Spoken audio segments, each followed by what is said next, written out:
Dia punya hiasan lah. Peri-peri chicken. Oh, 3 ketul. Dapat roasted wedges. yang ni RM99 90 sen eh? Ya, betul. Okay, kita Ada tengok lagi dapat ni. apa eh. Oh, ada lagi eh? Yang ketiga. Crispy chicken. Oh, crispy chicken. 4 ketul eh. Chicken wing. Chicken Ramen. wing. Baik. Dapat 6 ketul. Ni sos dia pedas-pedas manis. Pedas-pedas manis. Baik ya. Chicken Alfredo pasta. Oh, pasta. Meat salad. Salad. Yes. Ni sos apa je? Satu tartar sauce. Okay.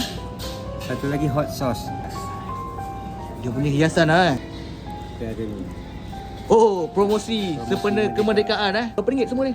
99.90 sen. Okey, kita ada satu lagi platter. Okay. Crispy platter. Oh, ada ikan dalam ni eh. Ya, ada fish perch tempura. Okay. Ada crispy chicken 4 slice. Okay, baik. Ada Baik. meat salad.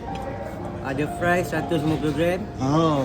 Ada tartar sauce, ada hot sauce. So, harga dia berapa ringgit ni? RM42.90. Oh, dia boleh makan 3-4 orang eh. Ya, betul. Last kita ada nasi goreng cili padi. Oh. Wagyu. Makan dengan wagyu ah. Ya. Daging top side. Okey. Berapa gram ni?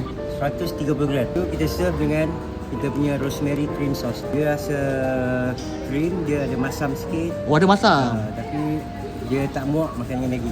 Oh, okey, faham. Oh, harga ni memang promosi mereka sajalah. Ya, harganya promosi Merdeka saja. Oh, chef. Kedai ni kat mana ah? Saudagar kami bakar Seksyen 30 Jalan Kebun Shah Alam. Oh. Sini pukul 11 pagi sampai 11 malam. Oh, cuti tak ada? Cuti hari Isnin.